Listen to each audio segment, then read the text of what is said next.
بسم اللہ الرحمن الرحیم۔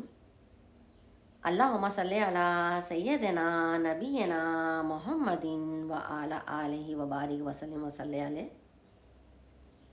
رسول اللہ صلی اللہ تعالیٰ علیہ وآلہ وسلم کی حدیث قدسی ہے، عربی لہجات میں قرآن کریم کی تلاوت۔ نبی پر نور صلی اللہ تعالیٰ علیہ وآلہ وسلم نے ارشاد فرمایا، تم قرآن کریم کو اہل عرب کے لہجوں اور ان کی آوازوں کے مطابق پڑھو، فساق و فجا اور اہل کتاب کے طرز پر پڑھنے سے بچو، کیونکہ میرے بعد ایک جماعت ایسی پیدا ہوگی جس کے افراد راگ اور نوحہ کی طرح آواز بنا کر قرآن پڑھیں گے، تو ان کا حال یہ ہوگا کہ قرآن ان کے حلق سے آگے نہیں بڑھے گا۔ بے شک یعنی کہ قرآن ان کے دل پہ اثر بالکل بھی نہیں کرے گا۔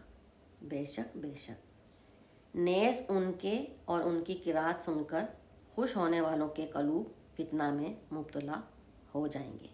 بے شک المعجم الوسط للطبرانی حدیث نمبر 7223، 7223، 7223۔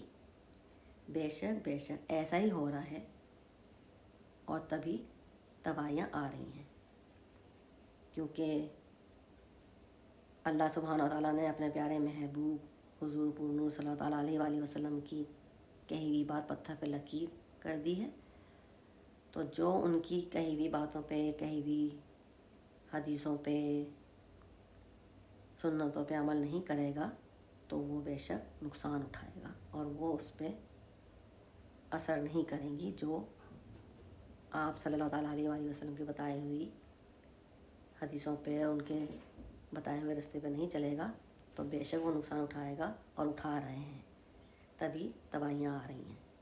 بے شک اللہ پاک ہمیں ہمارے پیارے نبی حضور پر نور صلی اللہ تعالیٰ علیہ وآلہ وسلم کی کہی ہوئی ایک ایک بات پر عمل کرنے کی اور غور و فکر کرنے کی توفیق عطا فرمائے۔ آمین اللہم آمین۔ الحمدللہ رب العالمین والحمدللہ رب العالمین برحمتک یا ارحم الراحمین۔ آمین اللہم آمین۔ اللہ حافظ۔ وزالہ تبسم۔